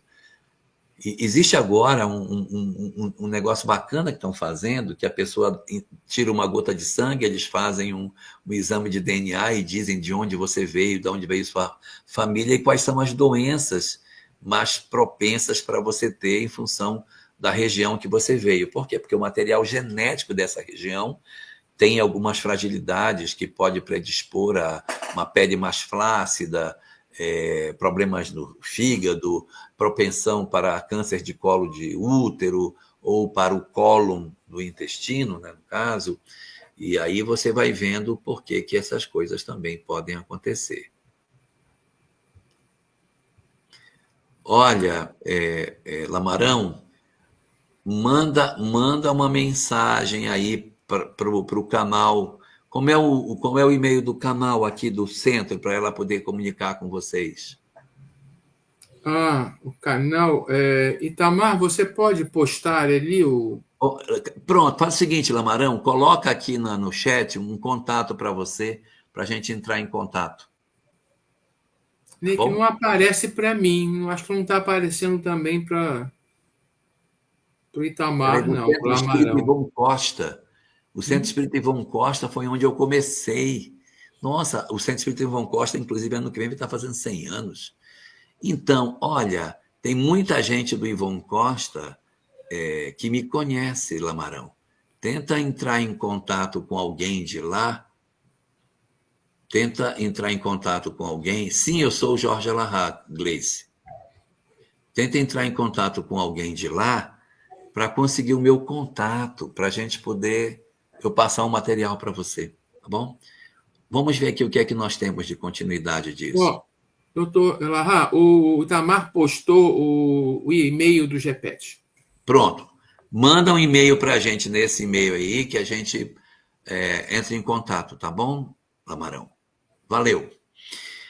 Anne Graciele diz assim, que eu afirmo não ter mediunidade ostensiva, mas respondeu uma pergunta que fiz certa vez em uma live e me enviou uma mensagem que seria impossível ele saber todos os detalhes. É mesmo?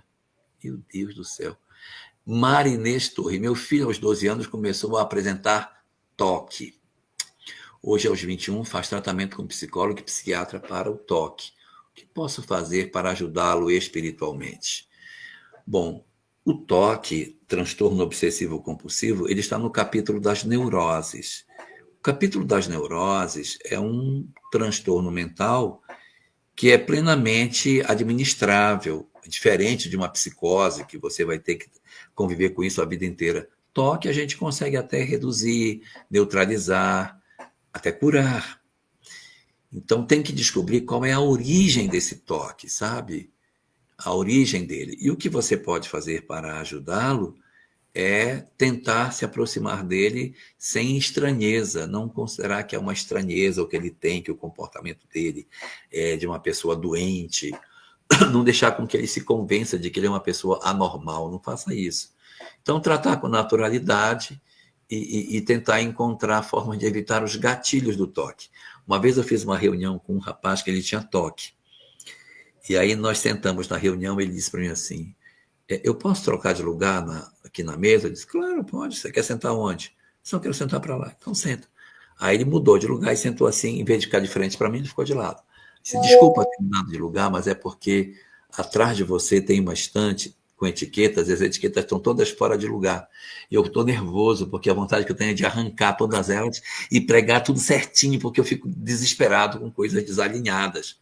Eu tenho toque de arrumação, então eu não consigo. Então, se eu ficar aqui de lado, eu não vejo, aí eu pronto, eu passo, eu não entro em sofrimento. Senão eu não vou prestar atenção na reunião, ficar olhando só para as etiquetas que estão desalinhadas. Então, é evitar os gatilhos e fazer com que a gente consiga descobrir a causa, onde foi que esse gatilho aconteceu, para a gente tratar isso e possivelmente cicatrizar esta questão. Aqui nós temos uma fala, uma mensagem transcendente sobre hereditariedade e genética espiritual. Amamos. Tá. Você pergunta aqui, minha avó materna tinha uma mediunidade fantástica, minha mãe também tem e eu idem. Acredito sim que a mediunidade é passada de geração por gerações. Há uma propensão para isso. O grupo espírita Paulo de Tarso diz, e se Kardec disse que a mediunidade é orgânica, de que maneira mexer na estrutura genética pode alterar os tipos de mediunidade? Não é os tipos de mediunidade, não. Não é isso não. A questão genética não é necessariamente, depois de você encarnado, fazer com que você tenha ou não mediunidade, porque ela está ligada muito com a glândula pineal. Então, não vai dar muito para você fazer. Mas é estabelecer o gatilho durante a embriogênese, se aquele bebê vai desenvolver ou não as propensões para ter a mediunidade. Uma vez desenvolvido as características orgânicas da mediunidade, a gente não tem mais como mudar isso, né? Isso às vezes acontece em órgãos, por exemplo, o fígado. O fígado pode ter um problema, nasceria doente, vai nascer saudável, mas ele pode adoecer mais cedo. Ele ter hepatite, ter cirrose, ou ter um problema qualquer na vesícula, ter algum tipo de comprometimento hepático, em função das perturbações espirituais. Então, no caso da mediunidade, não é que vai mudar o tipo da mediunidade, não, mas é a possibilidade da epigenética gatilhar ou não gatilhar o aparecimento das predisposições mórbidas no organismo.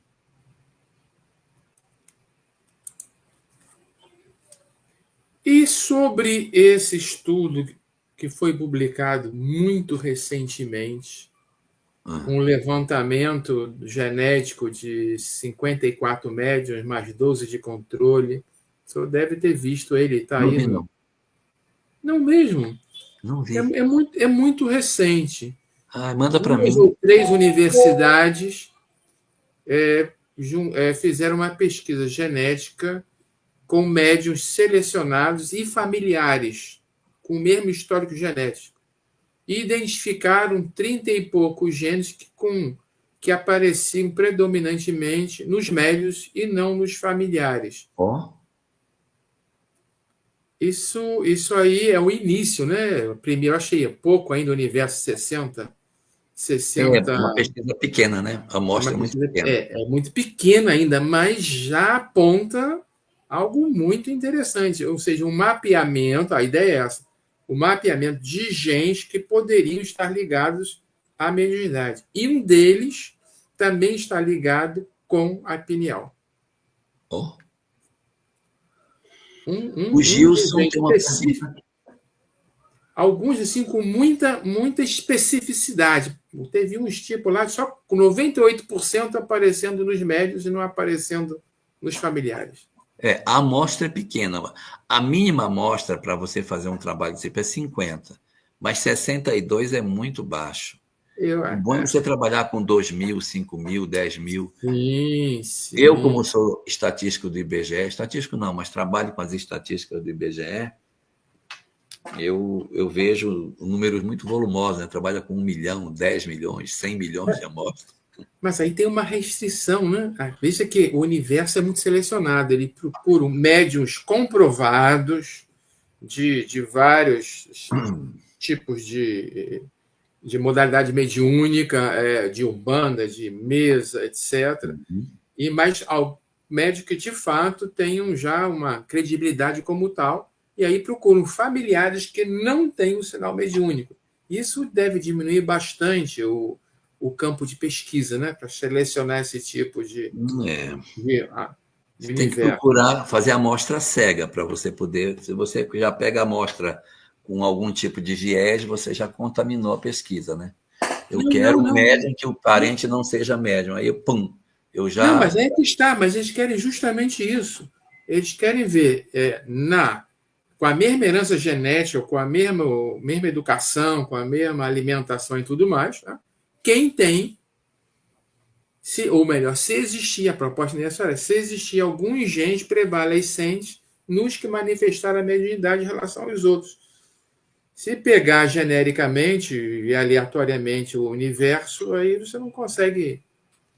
Aí seria o contrário. Vamos pegar aí 10.000 pessoas, já sabendo quais são os genes, vão procurar quais pessoas têm esses genes e vão ver se elas manifestam ou não mediunidade. Seria uma pesquisa já na segunda etapa. Olha, o Gilson faz uma pergunta aqui. Se o espírito preside a ligação óvulo-espermatozoide, as características genéticas não serão definidas nesse momento? Em tese, sim, Gilson. Quando o óvulo e o espermatozoide se encontram, todo o material genético para a composição do novo corpo está entregue. Você tem razão, é isso mesmo. Óvulo e espermatozoide se encontram, se justapõem, fundem os seus núcleos, e eu tenho a integralidade do DNA do novo indivíduo. Seria assim se não existissem as mutações. Só que no curso da embriogênese, desde o primeiro dia até o último dia, as células estão se dividindo dentro do embrião para a formação dos órgãos. Nessa divisão celular podem acontecer falhas de divisão, em que não dá. Você quer ver uma coisa que pode acontecer, Gilson? Eu peguei um material genético perfeito. Meu pai e minha mãe me deram material perfeito. Dividiu uma vez, dividiu a segunda vez. Na terceira vez que dividiu, quando foi dividir, pam, aconteceu um problema. O cromossomo 21, que tinha ficado duplicado, foram 3 para um lado e foi um para o outro. Tinha que ficar 2 para lá e 2 para cá. Uma célula ficou com 3 e a outra célula ficou com 1. Uma célula ficou com trissomia do cromossomo 21 e a outra ficou só com 1. Houve uma falha na multiplicação celular. Esta célula que tem monossomia do cromossomo 21, que tem só 1, ela não vai prosperar, ela vai morrer. Mas esta que tem trissomia do 21, ela vai prosperar e ela vai gerar filhas. E as filhas dela vão ter, presumivelmente, a mesma característica genética, vão multiplicar a trissomia do cromossomo 21. Como eu falei que era na terceira divisão, era uma célula em 8, porque dividiu em 2, dividiu em 2, dividiu em 2. Eu estava com 8 células. Então, 12,5% desse organismo vai ter trissomia do cromossomo 21. Então, é uma pessoa que vai ter síndrome de Down, 12,5%. Ele não tinha no material genético original, mas ele provocou uma mutação que originou uma síndrome de Down mosaico. Por que mosaico? Porque eu pego uma célula daqui, não tem trissomia. Eu pego uma daqui, não tem. Eu pego uma da perna, tem. Porque ela está toda mosaicada.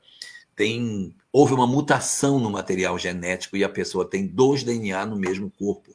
Tem pessoas que têm policromia, tem um olho azul e um olho marrom. O DNA de um lado é diferente do outro, por isso que um olho é da outra cor. Então, houve uma mutação genética em parte das células. Então, nós vamos ter grandes contribuições no estudo das mutações. O mosaicismo ou mutacionismo e o mutacionismo vão ser muito importantes para entender esses fenômenos. Você tem razão. Quando o óvulo encontra o espermatozoide, o material genético está todo entregue, mas não pode acontecer nenhuma mutação no caminho. Se acontecer uma mutação, aí o material genético não é o mesmo. Gêmeos univitelinos, que iniciaram com o mesmo material genético, pode acontecer de repente, no meio do percurso, um deles, desenvolveu uma mutação e o outro não. Aí, quando eles nascem, um tem uma deformidade que o outro não possui.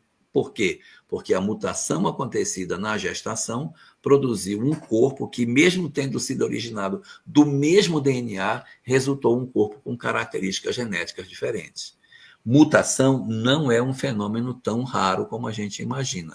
Se não existisse mutação, não tinha cabelo branco, cabelo preto, cabelo amarelo, pele clara, pele escura, olho azul, olho rasgado. Todas essas mudanças são fruto das mutações que os nossos ancestrais foram experimentando para se adaptar ao meio que eles foram chegando, tá? Então, Sim, você está mutação certo. tem evolução biológica. É natural da evolução, é a mutação, né? Tem um comentário aqui depois de quem, meu Deus?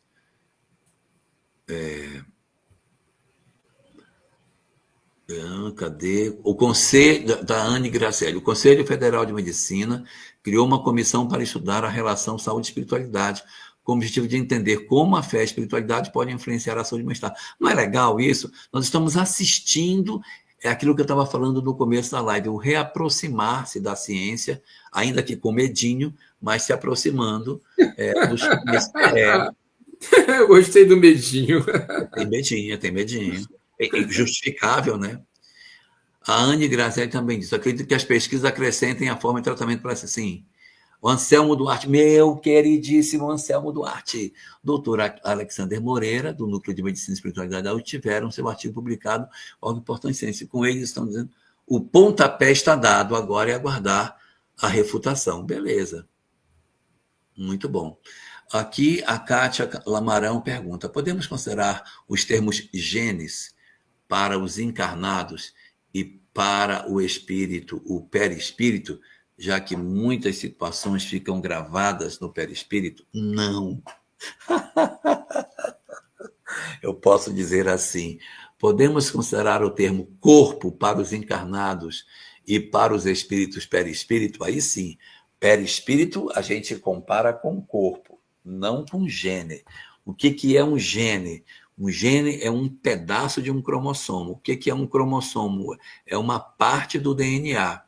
O DNA é o todo, o DNA, na verdade, é o material do qual o genoma é feito. O genoma é feito de uma substância que é o ácido desoxirribonucleico. Então, a substância da qual o genoma é feito é esse ácido. E ele está no nosso organismo humano em 23 bastões, que são os nossos 23 cromossomos. Cada cromossomo tem um monte de pedacinho. Por exemplo, o meu dedo só tem 3 pedacinhos. Tem um pedacinho de baixo, falange, falangina e falangeta. Só tem esses 3. O drops tem 10, né? Tem 10 jujuba no drops. No DNA tem um montão de gene dentro de um cromossomo. Então, o gene é o pedacito do DNA que processa uma específica proteína para produzir determinado comportamento, ou determinado comportamento do corpo, que eu vou falando, né? Quem é que faz o cérebro ter esse gene bem aqui, que faz com que a mão tenha 5 dedos, é esse gene que está bem aqui. Então, é cada pedacinho dele respondendo para, por que a unha, quem é que faz a unha? A unha está no gene, não sei o quê, tarará. Então, o gene é isso, é o pedacinho do DNA, pedacinho do cromossomo. Mário Silva diz, vocês estão falando da ação humana, ação material acima de tudo, tem as ações espirituais, uma programação que está além do entendimento físico. É verdade. Essas são as condições materiais. O espírito sobre isso produz as mutações. É o espírito que vai provocar as mutações sobre o corpo físico. Eu tenho um corpo físico que foi me dado pelo meu pai e minha mãe. Então, eu sou filho do meu pai e minha mãe, mas eu também sou filho de mim mesmo. Eu sou filho do meu passado. O meu passado se impregna sobre o material genético de minha mãe e de meu pai. E aí as minhas características espirituais promovem mutação nesse material genético e faz o corpo que eu tenho. Então, eu tenho um corpo que é a soma da minha mãe, com a soma do meu pai, com a soma daquilo que eu sou. E aí isso forma o meu corpo. E ainda tem mais uma componente, que é a misericórdia divina, porque eu também sou filho de Deus, e ele então também age abrandando determinadas deformidades quando eu tenho a possibilidade de agir no bem, que são as chamadas predisposições mórbidas. Pergunta o Gilson, mas isso não seria a pergunta, deixa eu ver qual é a pergunta anterior. A pergunta anterior do Gilson era sobre... O espírito preside a ligação óvulo-espermatozoide, as características genéticas. Tá. Aí ele diz, mas isso não seria a contribuição, impressão do espírito reencarnante, alterando a mutação genética trazida pelo espírito para que ele cumpra seu processo? Sim, é isso mesmo. É que você disse que isso estava determinado na junção do óvulo com o espermatozoide. Foi você que falou. Você disse aqui em cima. Quer ver? Leia a pergunta dele. A pergunta dele diz que o óvulo e o espermatozoide se juntam e formam o corpo. Aí eu disse, forma, mas tem a influência do espírito. E aí... é isso agora que você está dizendo, isso mesmo. É a contribuição da impressão do espírito reencarnante alterando a mutação genética trazida pelo espírito, para que ele cumpra seu processo kármico. É isso mesmo. Então, ele vai se assentar sobre o material genético e vai produzir mutações. E tem vezes, Gilson, que essa mutação ela não vem de um material genético, ela vem da queda do colo da babá, ela vem de uma queda dentro da piscina, ela vem de uma febre muito alta que promove uma convulsão e a pessoa fica com paralisia cerebral. Nem todas as doenças graves, elas obrigatoriamente vêm de uma raiz genética. O indivíduo pode nascer numa determinada condição de satisfatória saúde, mas ele sofre um acidente, entre aspas, e aí ele se torna, por conta disso, uma pessoa com algumas limitações por conta do que o corpo não consegue expressar mais à vontade. Rapaz, está ficando difícil, porque o Anselmo está querendo fazer uma pergunta e eu não sei qual foi a pergunta que ele fez. Aí ele está dizendo assim... ou a sequência das pesquisas, que é o pensamento deles. Eu não sei o que é. Como ficam as experiências de clonagem e criações robóticas? Olha, clonagem sempre existiu. Clonagem não é novidade. O primeiro clone foi Deus que fez, que é o gêmeo univitelino. Um gêmeo univitelino, ele é o mesmo DNA do seu irmão, salvo as mutações no meio de caminho que podem acontecer. Mas não quer dizer que toda vez vai ter mutação em gêmeos univitelinos. Eu posso ter 2 gêmeos que têm o mesmo DNA, mas eles não têm a mesma personalidade. Vejam o caso da Raquel e da Rutinha, da novela Mulheres de Areia. Elas eram gêmeas univitelinas, mas tinham personalidades totalmente diferentes. Ou seja, não é porque eu sou o mesmo DNA de alguém que eu tenho a mesma personalidade. É uma ilusão clonar o Roberto Carlos achando que o clone dele vai fazer música. Nada garante. Então, um gêmeo univitelino é um clone. E o clone não tem a mesma personalidade, ele tem a mesma estrutura física, o que demonstra que a personalidade não está no DNA e em alguma outra coisa que a ciência ainda não tem a resposta para essa questão. Então, as experiências de clonagem, se elas vierem a acontecer, e talvez estejam acontecendo e a gente não sabe, elas vão ser muito frustrantes porque a gente não encontrará a mesma personalidade na pessoa. Eu vou dar um exemplo máximo. Eu tenho um filho, aí o meu filho desencarna, eu desesperado pego e mando clonar meu filho. Aí eu posso nascer uma criança que tem a mesma característica genética do meu filho. Parecido fisicamente, mas ele não vai ter a mesma personalidade e muito menos as memórias que meu filho tinha. Ele não vai lembrar de nada porque ele é outro indivíduo, porque outro espírito se assentou nesse material genético, tá bom?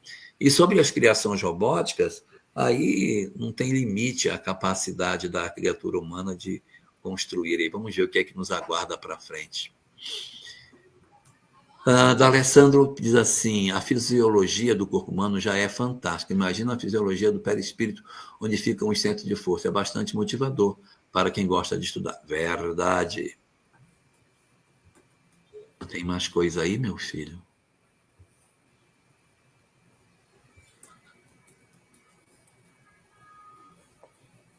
Uhum.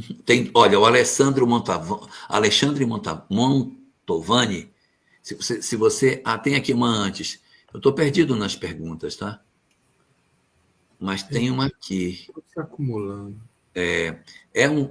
Boa noite. É um cálculo pré-determinado matematicamente e geneticamente pelos administradores espirituais para que hajam os relacionamentos kármicos necessários para a experiência. Relacionamento kármico, você está falando, é casamento de marido e mulher, eles passam pelo livre-arbítrio, que ninguém amarra ninguém para casar.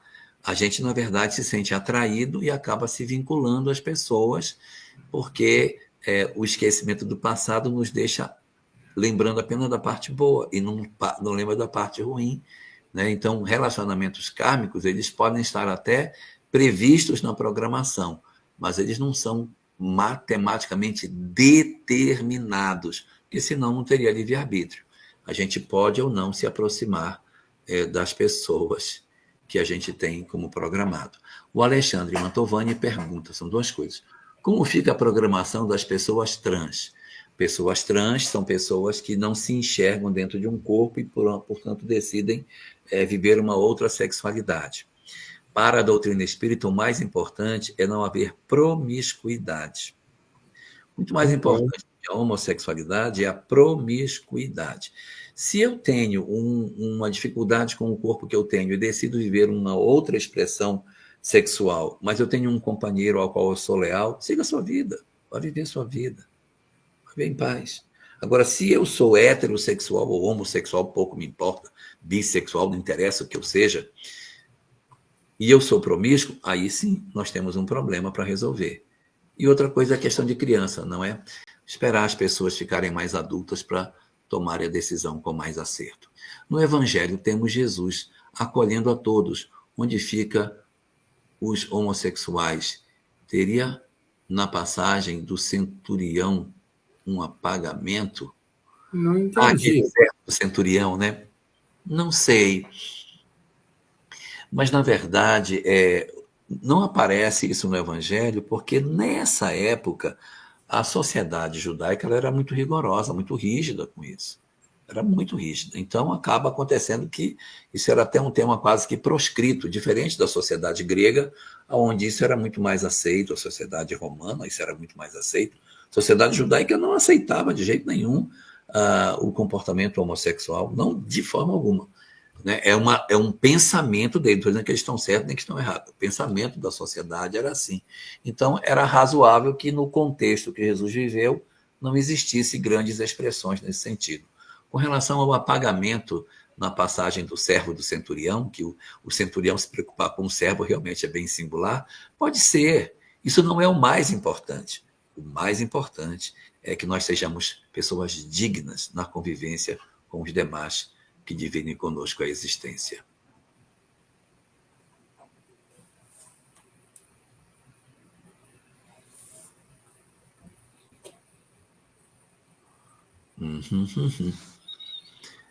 Marisilva pergunta: as curas que Jesus fez foi uma transmutação das células enfermas?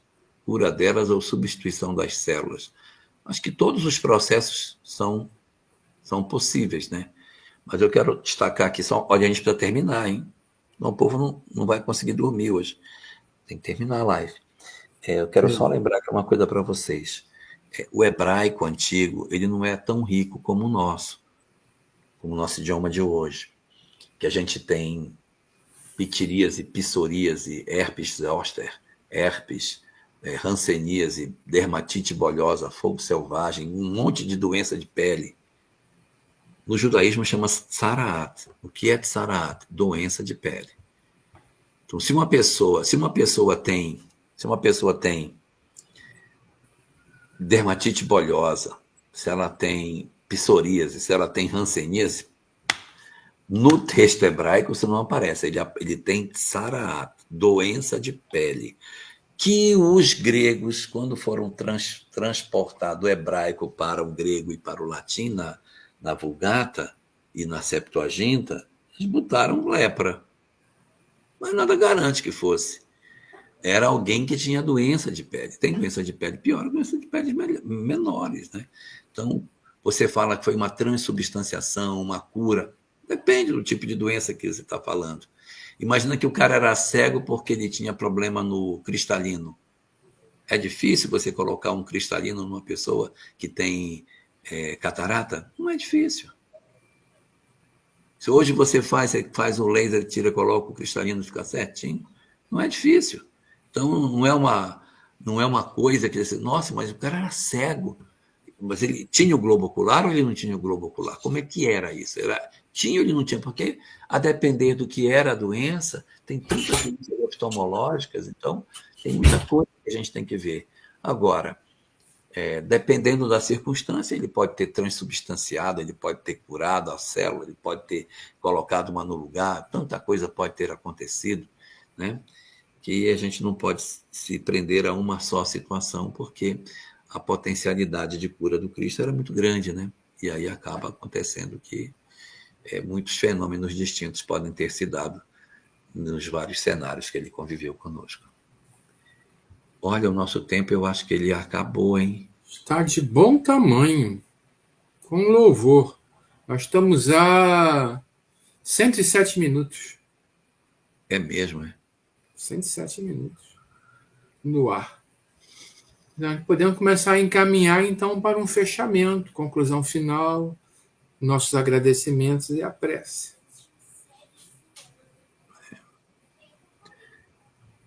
Então, fica por sua conta aí. Quero só agradecer a oportunidade da minha satisfação e aguardar as novas pesquisas que virão para a gente poder. Nice Bucher, meu Deus, chegou atrasada. Então, a gente ter a possibilidade de poder participar desse momento tão singular da história da humanidade, né? Isso é muito bom. Os agradecimentos, eu acho que são nossos. Eu só lamento que a gente só consegue fazer aniversário uma vez por ano. Se nós fizéssemos 2 vezes, a gente podia começar a inverter. A gente passa ali chamar nos nossos dias de desaniversário. E no dia de aniversário não precisa vir mais, só no desaniversário. Tá A moda ótimo. da Alice. Olha, a Anice está desde o começo, coitada. A Anice hoje pegou uma palestra presencial que eu fiz, de 1h30, coitadinha. E agora pegou mais essa live. Nossa, que dó. Deve ser aquelas seguidoras de primeira hora. Lamarão, não deixa de mandar o e-mail. E você me mande o e-mail da Lamarão. Tá ouvindo, Itamar? Ok. Então, doutor Elahá, nossos agradecimentos. De fato, esse assunto mal está começando. Nós temos no nosso grupo uma série que é Ciência e Espiritualidade, que busca justamente temas onde as duas possam estar se tocando para ver o momento em que isso vai acontecer, que é esperado ansiosamente. E o senhor hoje contribuiu, poderia ser, Itamar, perfeitamente um vídeo da série Ciência e Espiritualidade, cairia como uma luva. Então, nós agradecemos a sua presença, pedimos que não se esqueça de nós, que para nós o senhor é inesquecível.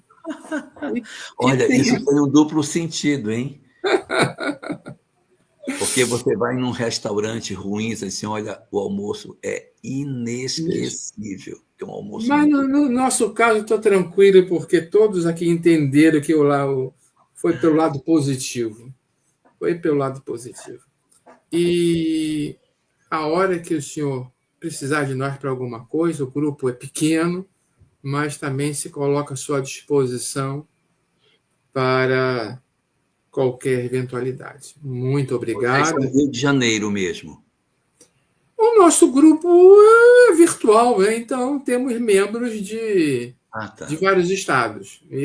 Minha procedência é do Rio, mas hoje eu não estou no Rio. Itamar está no Rio, a Beth está no Rio, o Paulo está no Rio, outros não. Gente de outros estados. Temos atividades que vão de palestras, estudos, terminamos o livro dos Espíritos, vamos começar o livro... Médiuns. Não. Vamos passar para Céu e Inferno. Então, sabe o que nós estamos estudando agora? Nós estamos estudando a introdução do Evangelho segundo o Espiritismo. Item 3 legal, e 4. Fizemos uma série inteira sobre Sócrates e Platão, cinco estudos, e agora estamos estudando aquelas notícias históricas.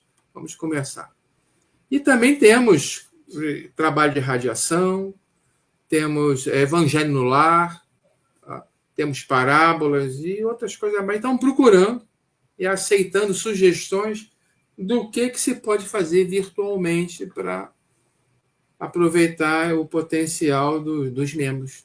Se o senhor tiver alguma sugestão, depois pode nos encaminhar. Estamos abertos a sugestões de trabalho. Então, quem faz a prece de encerramento não é o convidado, porque o convidado já trabalhou muito. Está na hora dele descansar. Como não tem mais ninguém em volta, estou procurando aqui, não tem ninguém, então vai ser eu mesmo. Pode ser? Tudo bem, vamos lá. Vamos fechar os nossos olhos.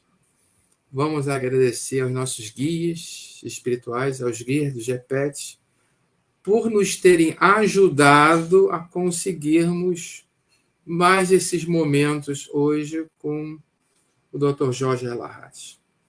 E agradecer a Mestre Jesus, aos seus emissários, pela oportunidade de estarmos juntos, aprendendo, amadurecendo, estudando, nos desenvolvendo, com a firme proposta de transformar esse conhecimento em algum momento em ação em prol da nossa humanidade, em ação em prol dos momentos difíceis pelos quais o planeta está passando. E assim, agradecendo e nos pondo à disposição do mundo espiritual, nos despedindo, dando todos graças a Deus.